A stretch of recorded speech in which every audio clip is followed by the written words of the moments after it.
स्वागत यासाठी करायचं आहे कारण मी इथं आल्यानंतर माझा येथेच असा आदरणीय दिलीप सरांनी स्वागत केलेलं आहे. पुस्तकी भारतीय संविधान देऊन माझा जो काय सन्मान केला त्याबद्दल तुमच्या सर्वांचं या ठिकाणी परत एकदा स्वागत करतो यासाठी.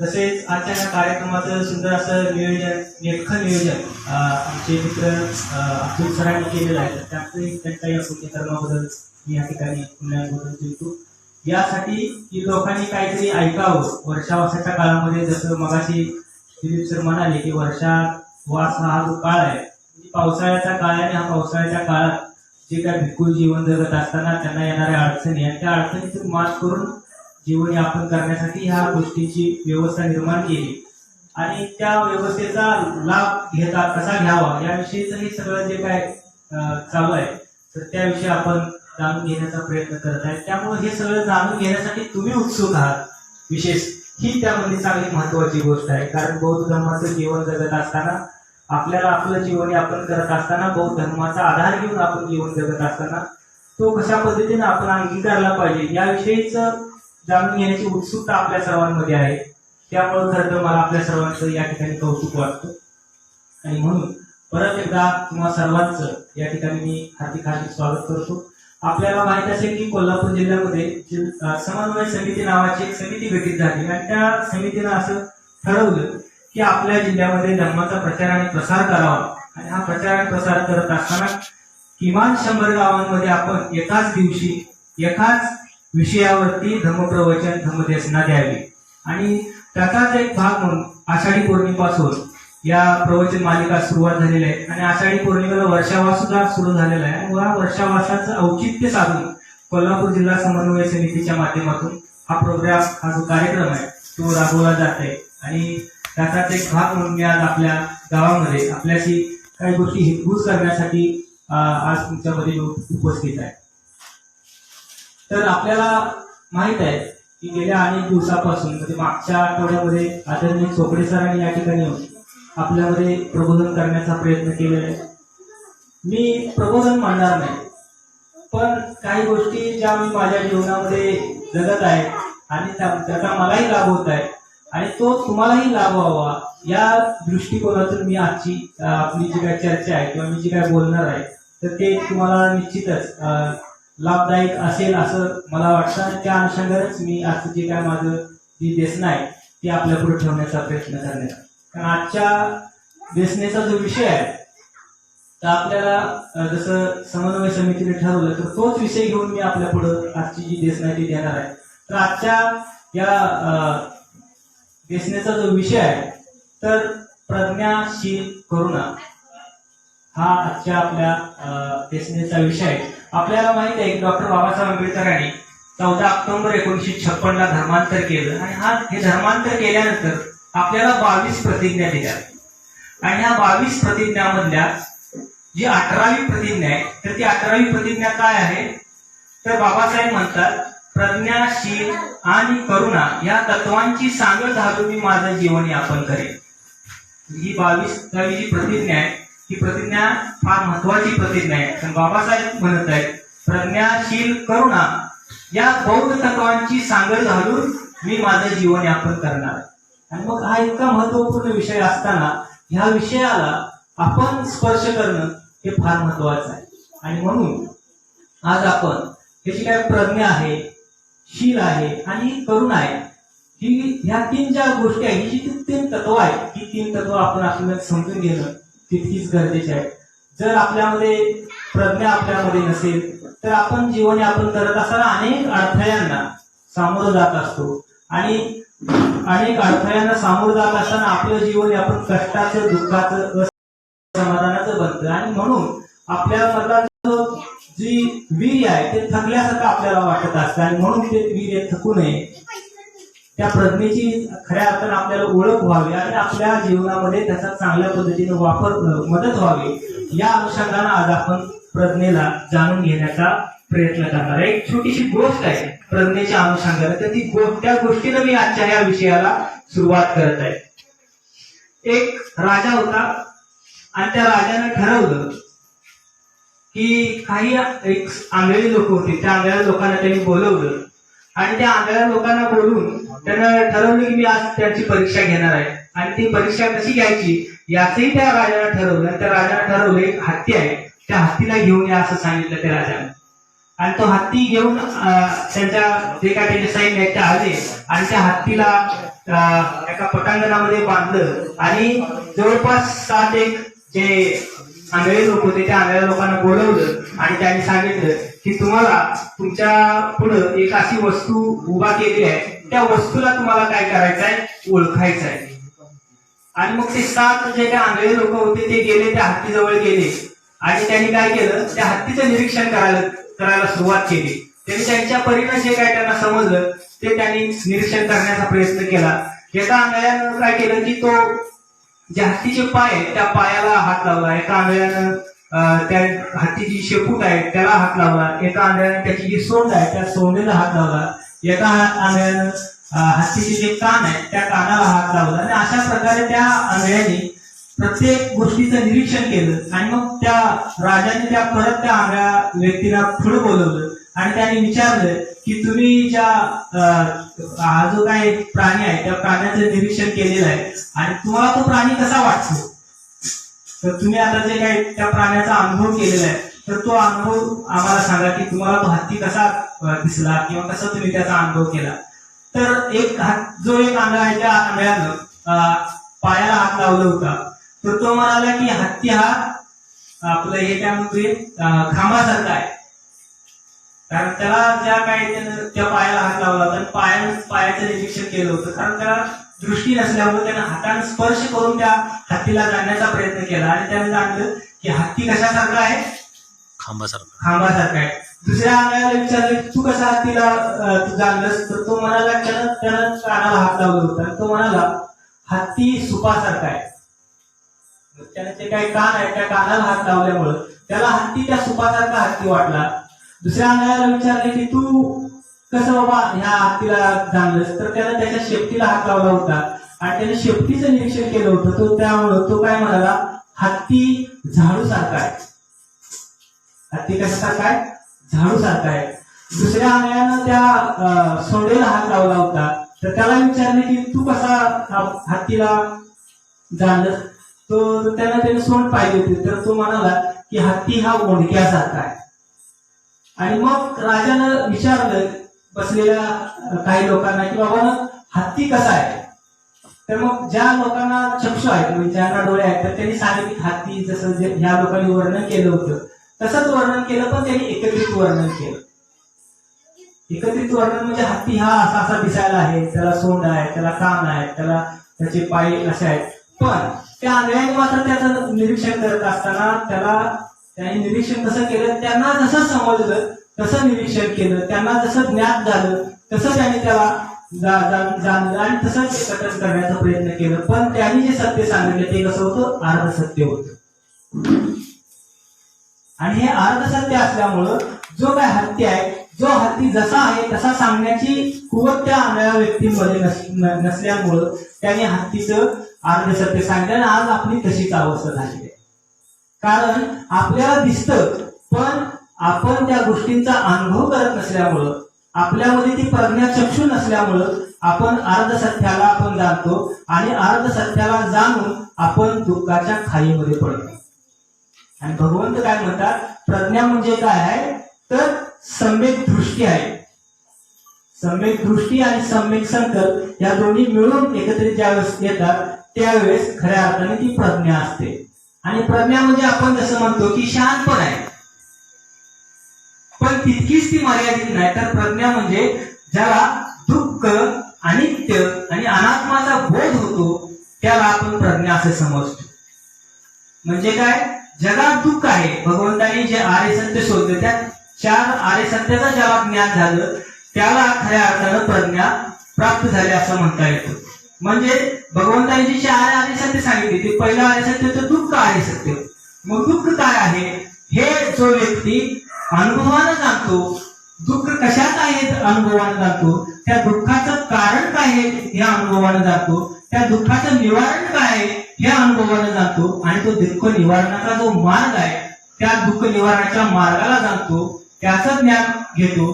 ती खऱ्या अर्थानं काय आहे प्रज्ञा आहे. तर मग आता आपण पाहूया की मी दुःखी कसा आहे आणि भगवंतांनी केलेली दुःखाची व्याख्या काय हे आपण जाणूया. भगवंत काय म्हणतात?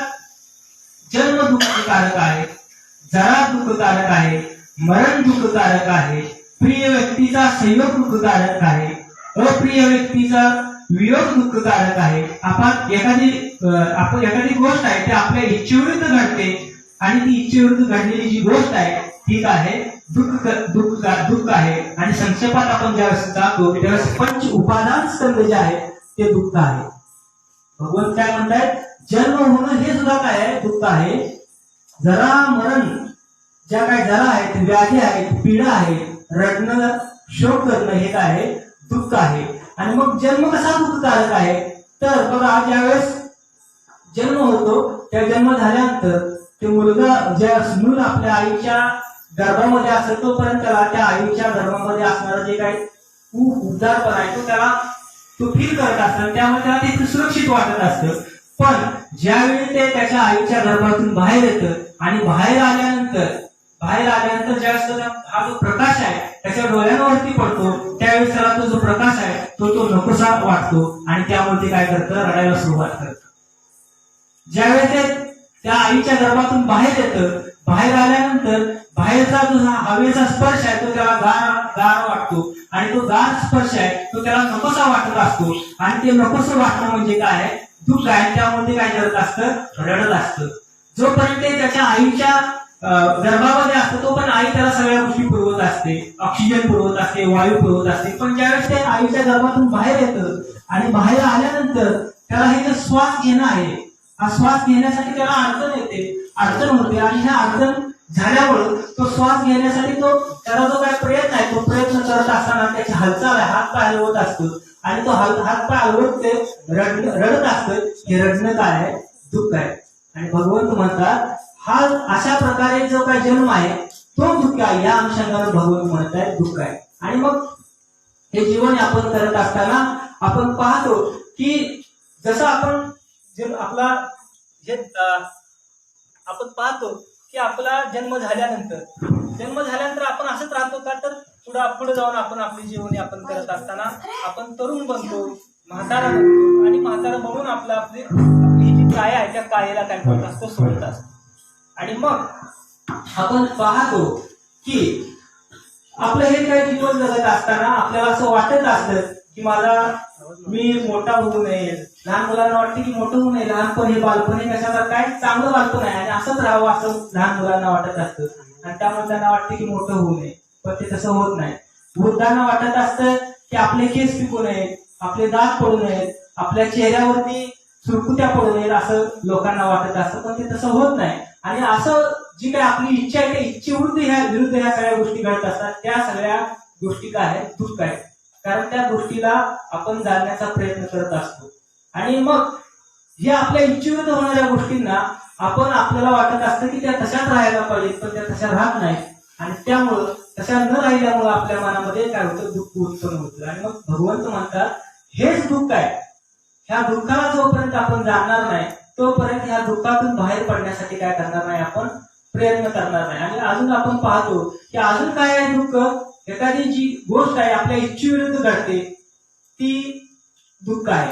म्हणजे समजा एखादा व्यक्ती आहे, त्या व्यक्तीला वाटलं की इथं आल्यानंतर मला खुर्ची दिली पाहिजे, माझा सन्मान केला पाहिजे, मला फूल दिलं पाहिजे, माझा यथेच्छ सत्कार झाला पाहिजे. पण काय होतं की त्या व्यक्तीचा म्हणजे आनंदाने म्हणतो आपण की त्याचा सत्कार होत नाही किंवा त्याला खुर्ची दिली जात नाही आणि त्यामुळं तो व्यक्ती काय होतो?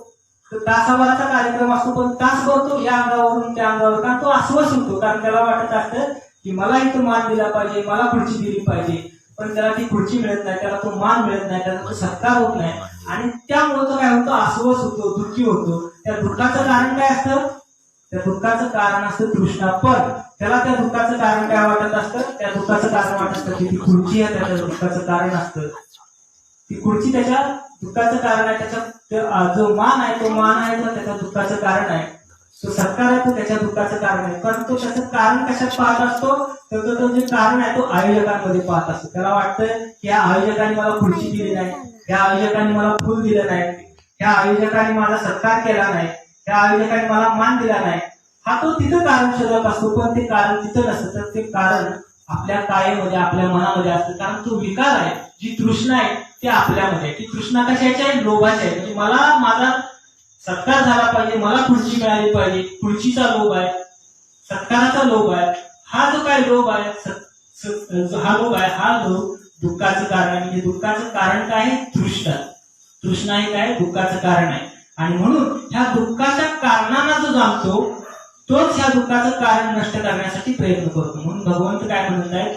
सम्यक दृष्टी किंवा जी काय प्रज्ञा आहे ती कशानं पुष्ट होत असते? तर तो पहिल्यांदा दुःख काय आहे त्या दुःखाला जाणतो. त्या दुःखाचं कारण आहे, जसं मगाशी म्हटलं की दुःखाचं कारण आपण काय? आयोजन हे दुःखाचं कारण नसून तृष्णाही दुःखाचं कारण आहे. ती खुर्चीही दुःखाचं कारण नसून तृष्णाही दुःखाचं कारण आहे. तृष्णा काय? हवावंसं वाटणं. लोभ आपल्याला जो आहे, तो जो लोभ आहे तो आपल्याला काय करत असतो? दुःखाच्या खाईमध्ये घेऊन जात असतो. ती जे दुःख आहे ते खरं कारण आहे. आणि म्हणून आपण पाहतो की त्या तृष्णेला जो जाणतो, त्या आणखी तृष्णा जाणून त्या तृष्णेला नष्ट करण्यासाठीचा जो प्रयत्न आहे तो काय? तिसरं आर्य सत्य त्याला म्हटलं गेलं की दुःख निवारण. मग हे जाणतो तो की कशाला जाणतो? दुःखाला जाणतो, त्या दुःखाच्या कारणाला जाणतो, म्हणजे तृष्णेला जाणतो. आणि मग तो ठरवतो की तृष्णाही माझ्या दुःखाचं कारण आहे, त्यामुळे ह्या तृष्णेचा काय केला पाहिजे? मी त्याग केला पाहिजे. ही तृष्णा काय केली पाहिजे? मी नष्ट केली पाहिजे. म्हणजे हे जे तिसरं आर्य सत्य आहे ते दुःख निवारणाचं आर्य सत्य आहे. म्हणजे ज्या तृष्णेमुळे माझ्या मनामध्ये दुःख उत्पन्न होतं, ज्या तृष्णेमुळे मी अस्वस्थ होतो, ज्या तृष्णेमुळं माझ्या मनाला जो काय लोभ आहे, जो अहंकार आहे, तो मला दुःखामध्ये घेऊन जातो. आणि मग जर मी ही तृष्णा नष्ट केली, हे जर कारणच मी जर नष्ट केलं तर निश्चितच माझं काय होईल? दुःख नाहीच होईल. म्हणून तो काय करतो? ही जी तृष्णा आहे, तृष्णा नष्ट करण्यासाठी प्रयत्न करतो. म्हणजे तो काय करतो? त्या तृष्णेचा त्याग करतो, त्या तृष्णेला तो सोडून देतो, त्या लोभाला सोडून देतो, त्या द्वेषाला सोडून देतो. म्हणजे तो त्याचा काय करतो? त्याग करतो. आणि पुढे जाऊन जे चौथा आर्य सत्य आहे, जे दुःख निवारण करण्याचा जो मार्ग आहे, जो आर्य अष्टांगिक मार्ग आहे, त्या आर्य अष्टांगिक मार्गाला तो धारण करतो. आणि त्या आर्य अष्टांगिक मार्गाला धारण करून आपलं जीवन यापन करतो. आणि म्हणजे काय करतो? तर प्रज्ञाशील आणि समाधीला अंगीकार करतो. या तीन गोष्टींना तो काय करतो? धारण करतो. तो प्रज्ञेनं आपलं जीवन, म्हणजे प्रज्ञा जे काय आहे त्या प्रज्ञा आपल्या अंगामध्ये, शरीरामध्ये किंवा कायेमध्ये, मनामध्ये विकसित करण्यासाठी तो प्रयत्न करतो त्या आर्य अष्टांगिक मार्गाच्या माध्यमातून. आणि मग ही जी प्रज्ञा आहे, ही प्रज्ञा हे जे काय ज्ञान आहे, हा ज्ञान उत्पन्न करण्यासाठी तो काय करतो? प्रयत्न करतो. आणि ही प्रज्ञा तीन प्रकारे आपल्याला विकसित करण्यासाठी आपण काय करतो? प्रयत्न करतो. मग ही जी प्रज्ञा आहे ती तीन प्रकाराची प्रज्ञा आहे. ही प्रज्ञा कशी विकसित होत असते आपल्या मनामध्ये किंवा आपल्या चित्तामध्ये? तर तीन प्रकार आहेत. तर ते तीन प्रकार आहेत. काय? तर पहिली जी प्रज्ञा आहे ते श्रुतमय प्रज्ञा, ज्याला आपण ऐकून काही गोष्टींचा आपण ऐकतो आणि त्यामुळं दुःख नाहीसं करण्याचा जे काय मार्ग आहे त्या मार्गाला ऐकतो. आणि ते दुःख नाहीसं करण्याचा त्या मार्गाला ऐकतो, ते दुःख नष्ट करण्यासाठी आपण प्रयत्न करतो. म्हणजे श्रुतमय प्रज्ञा, ऐकण्याची प्रज्ञा आहे. या ऐकण्याच्या प्रज्ञेचं जगातलं सगळ्यात बेस्ट उदाहरण जर कोण असेल तर भिक्खू आनंद आहे.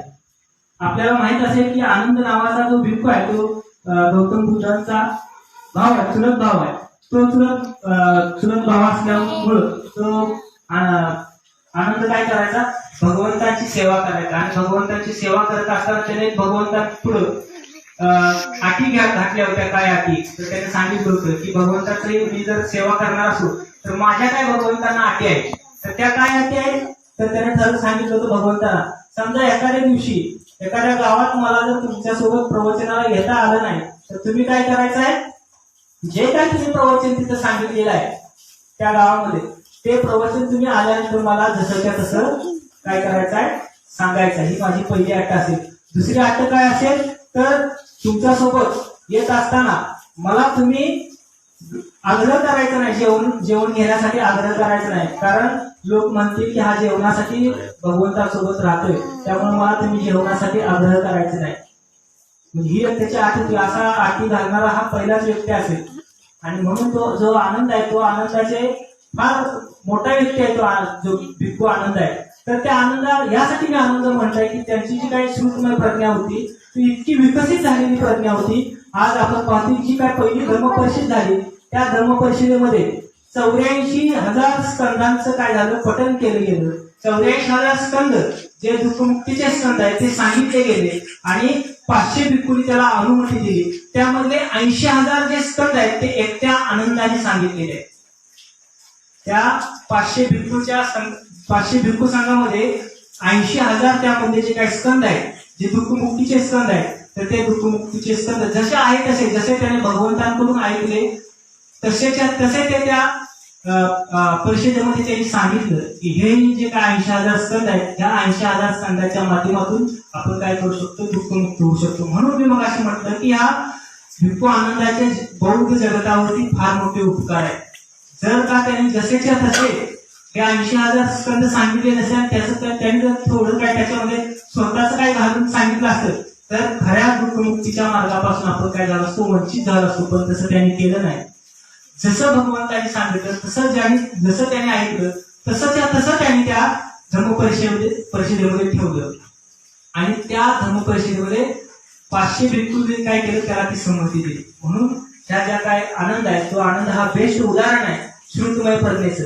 म्हणून ज्यावेळेस एखाद्या सुक्ताची सुरुवात होते त्यावेळेस असं म्हटलं जातं, असं मी ऐकलं आहे. म्हणजे जे काय आनंदाने त्या सुक्ताची सुरुवात केलेली आहे त्या 500 भिक्खूंना सांगताना ते म्हणत आहेत, असं मी ऐकलेलं आहे. भगवंतांनी जिथं ते काय प्रवचन दिलं ते सगळं त्याचे मग कथन करत आहेत. मग जसं असं मी ऐकलं आहे, ते कुठं प्रवचन दिलेलं आहे, कोणत्या वेळी प्रवचन दिलेलं आहे, अगदी त्याची सुरुवात ते जिथं प्रवचन दिलं आहे त्या गावापासून ते किती कुठल्या वेळेत दिलेलं इतकं सगळं इतिवृत्त जसं आहे तसं ते सांगण्याचं काम त्या आनंदाने केलेलं आहे. आणि म्हणून हे जगात बेस्ट उदाहरण आहे श्रुतमय प्रज्ञा विकसित करण्याचं, तर ते आनंद आहे. म्हणजे ऐकल्यानं काय होते, आपली ही जी प्रज्ञा आहे ती विकसित होते. म्हणजे काय होतं की आपल्याला दुःखमुक्तीचं ज्ञान प्राप्त होतं. म्हणजे आपण कोणाकडून ऐकलं पाहिजे, अरहंत भिक्खूंकडे ऐकलं पाहिजे. आता आपल्याकडे काय अरहंत भिक्खू नाही, पण आपल्याकडे काय उपासक आहेत, जे धर्माचं आचरण करणार आहेत, श्रामणेर आहेत, धम्मचारी आहेत, तर त्यांचं प्रवचन आपण ऐकलं पाहिजे. त्यांच्या प्रवचनामधून आपण ह्या दुःखमुक्तीचा जो मार्ग आहे त्या दुःखमुक्तीच्या मार्गाला ऐकून आपलं दुःखमुक्ती काय करायला पाहिजे, नष्ट करण्यासाठी आपण प्रयत्न केले पाहिजे. म्हणून ऐकणं हे फार महत्वाचं आहे. जोपर्यंत आपण ऐकणार नाही तोपर्यंत खऱ्या अर्थानं आपल्याला दुःखमुक्तीच्या मार्गावरती जो काय प्रवास आहे तो करता येणार नाही. म्हणजे ही श्रुतमय जी प्रज्ञा आहे ही विकसित करायला पाहिजे. आणि ही विकसित कधी होईल, ऐकल्यानंतर विकसित होईल. आज आपल्याकडे पाहतो आपण वाचनासाठी आपल्याकडे ग्रंथ आहेत, तर वाचनामधून पण ही आपली श्रुतमय प्रज्ञा आपण काय करू शकतो, विकसित करू शकतो. आज आपल्याला युट्यूब सारखे युट्यूब चॅनलमधून अनेक मोठमोठे भिक्खू दुःखमुक्तीच्या मार्गाचं प्रवचन करत आहेत, ते आपण ऐकून त्यांचं दुःखमुक्तीच्या मार्गावरती आपण आपल्या ऐकण्याची जी प्रज्ञा आहे ती विकसित केली पाहिजे. म्हणून ही जी श्रुतमय प्रज्ञा आहे ती यासाठी आपल्याला फार महत्वाची आहे. दुसरी जी काय प्रज्ञा आहे ती काय, चिंतनमय प्रज्ञा. म्हणजे जे काय आपण ऐकलेलं आहे त्याच्यावरती आपण काय करतो, चिंतन करतो. म्हणजे एखाद्या भिक्खूने सांगितलं की हा दुःखमुक्तीचा मार्ग आहे, ह्या दुःखमुक्तीच्या मार्गावरती प्रवास करत असताना आपल्याला जीवनयापन करत असताना असं आपण चाललं पाहिजे. आणि हे चालत असताना कशा पद्धतीने त्या चालत असताना कुठल्या गोष्टींचा आधार घ्यायला पाहिजे हे ते सांगितलं जातं. ह्या शिलाचा आधार घेतला पाहिजे. आणि मग आपण काय करतो, त्याच्यावरती आपण चिंतन करायला सुरुवात करतो. म्हणजे हा हे दुःख आहे, हे दुःखाचं कारण आहे, हे तृष्णा हे दुःखाचं कारण आहे, याच्यावरती आपण काय करायला करतो, चिंतन करायला सुरुवात करतो. म्हणजे उदाहरणार्थ आपण समजा एक गुलाबजामुन आहे, त्या गुलाबजामुन आपण पाहिल्यानंतर आपण काय केलं, त्याच्याविषयी आपण चिंतन करायला सुरुवात केली. हा गुलाबजामुन गोड आहे, कोणीतरी सांगितलेलं आहे. म्हणजे समजा भगवंतांनी सांगितलं हा गुलाबजामुन आहे आणि हा गुलाबजामुन काय आहे, गोड आहे.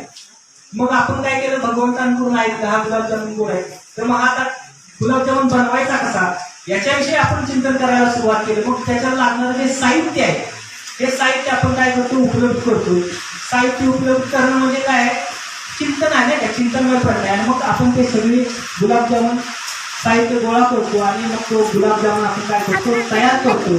आणि तयार करून तो गुलाबजामुन काय करतो, आपण आपल्या जिभेवरती ठेवतो. आणि जिभेवरती ठेवल्यानंतर हा गुलाबजामुन आपण त्या जिभेवरती ठेवतो, तो कसा वाटतो, तो गोड असतो, तो खायला मधुर असतो.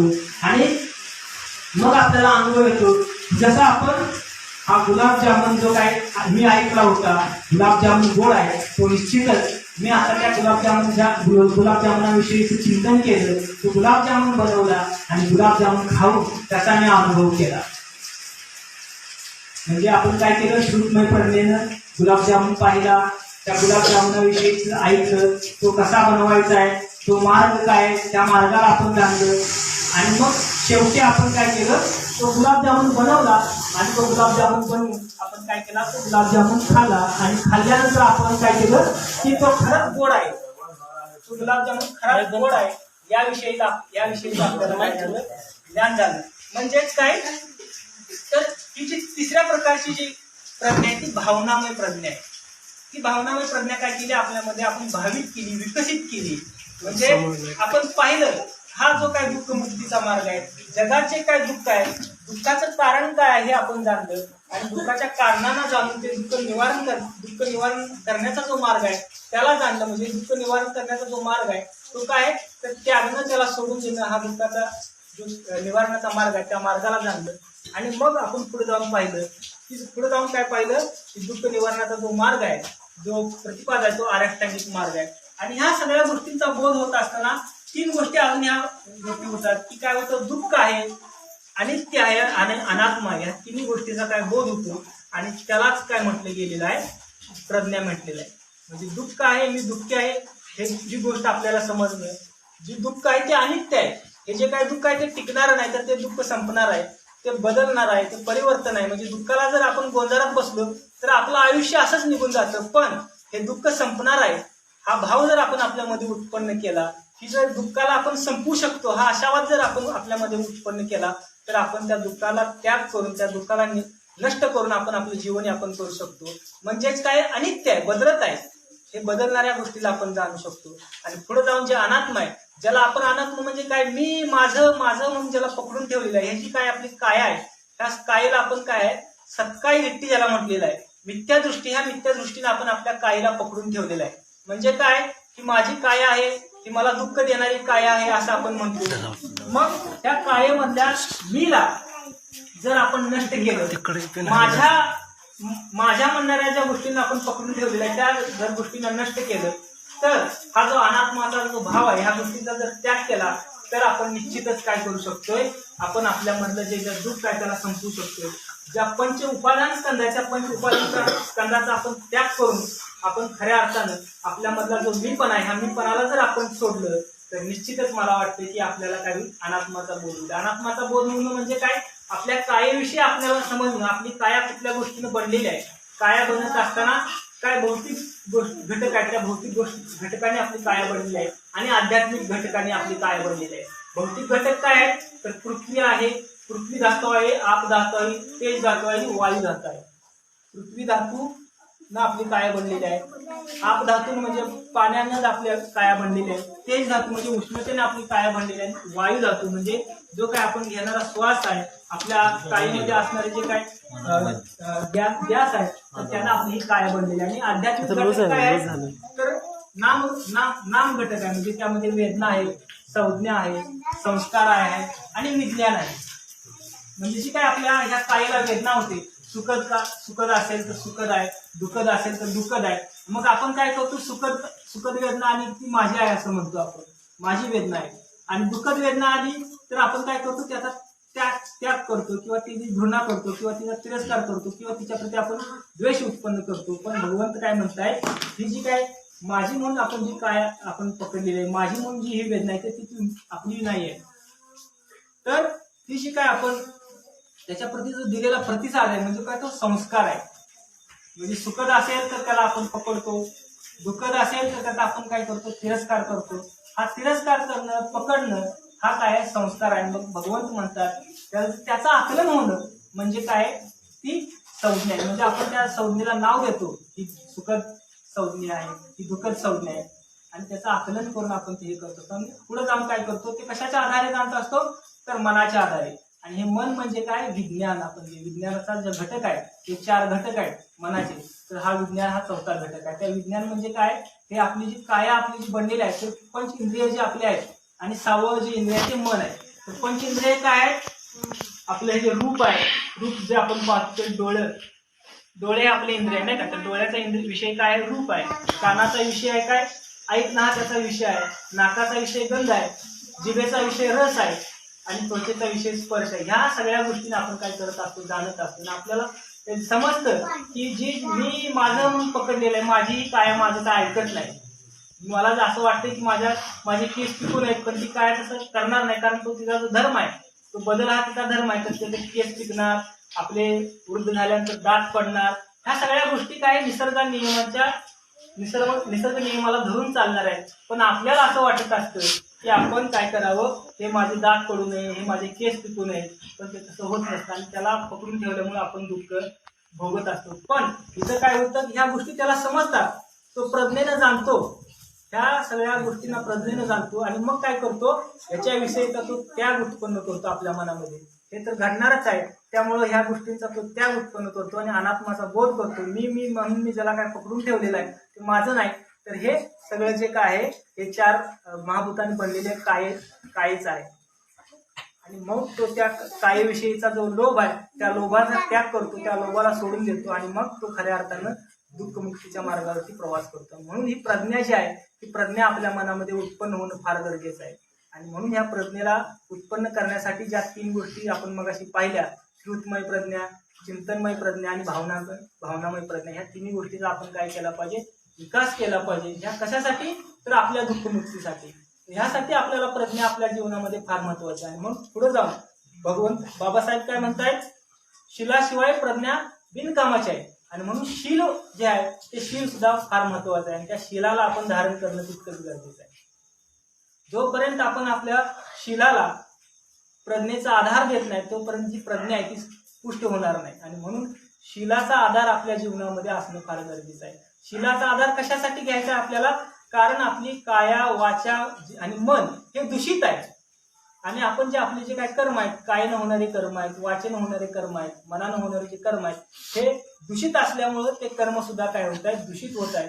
आणि मग ह्या दूषित कर्मांना आपल्याला जर आपल्याला स्वच्छ करायचं असेल, त्याला चांगलं करायचं असेल, तर आपल्याला काय करावं लागेल, शिलाचा आधार घ्यावा लागेल. आणि मग हा शिलाचा आधार घेत असताना भगवंताने आपल्याला 3 प्रकारची शील सांगितलेली आहेत, प्रारंभिक शील, मध्यमशील आणि महानशील.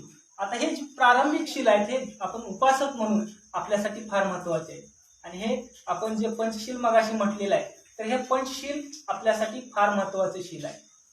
कारण उपासक म्हणून आपण जीवन जगत असताना त्या पंचशिलाला जोपर्यंत आपण धारण करत नाही, ह्या पंचशिलाचा जोपर्यंत आपण जीवन यापन करत असताना त्याचा आधार घेत नाही, तोपर्यंत खऱ्या अर्थानं आपली जी दूषित काय आहे, दूषित वाणी आहे, दूषित जे मन आहे, ते खऱ्या अर्थानं काय होणार नाही.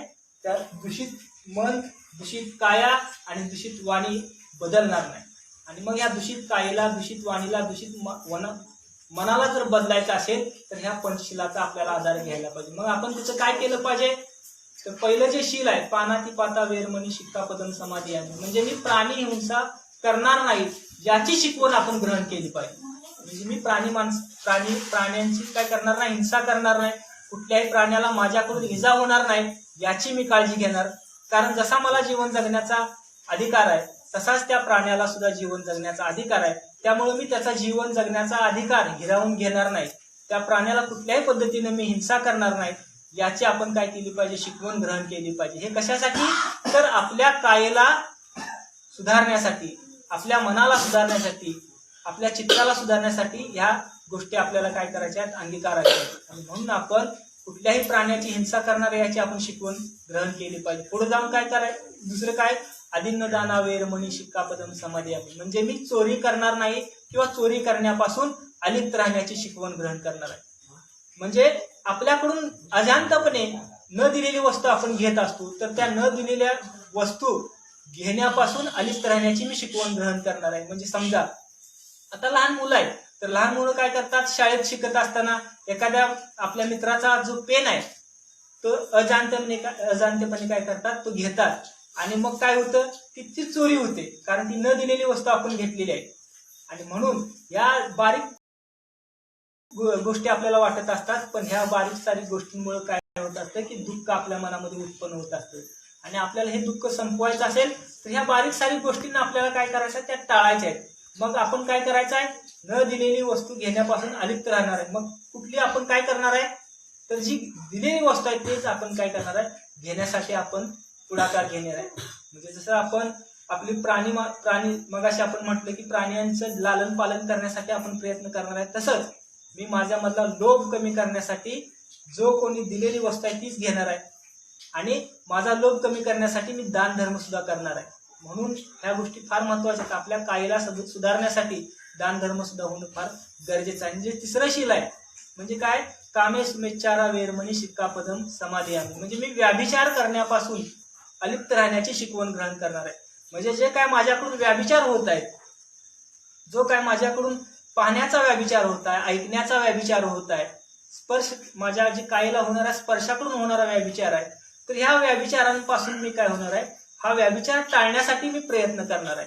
म्हणजे आपण एखादं रूप पाहतो आणि त्या रूपामध्ये आपण काय होतो, आसक्त होतो. तर त्या रूपामध्ये आसक्त होणाऱ्या ज्या काही गोष्टी आहेत तर त्या गोष्टी टाळण्यासाठी मी प्रयत्न करणार आहे. म्हणजे काय करणार आहे, मी साधेपणाचं जीवन जगण्यासाठी मी प्रयत्न करणार आहे आणि साधेपणानं जीवन जगण्यासाठी मी माझं जीवनयापन करणार आहे. म्हणजे इथं जो काही व्याभिचार होणार आहे तो व्याभिचार मी टाळणार आहे. म्हणजे काय करायचं आहे, गृहस्थी लोकांनी काय करायचं आहे, तर आपण परगमन स्त्री करणार नाही, पुरुषानं परगमन स्त्री करायची नाही किंवा स्त्रीनं एखाद्या इतर दुसऱ्या पुरुषांसोबत संबंध किंवा व्यवहार ठेवायचे नाही.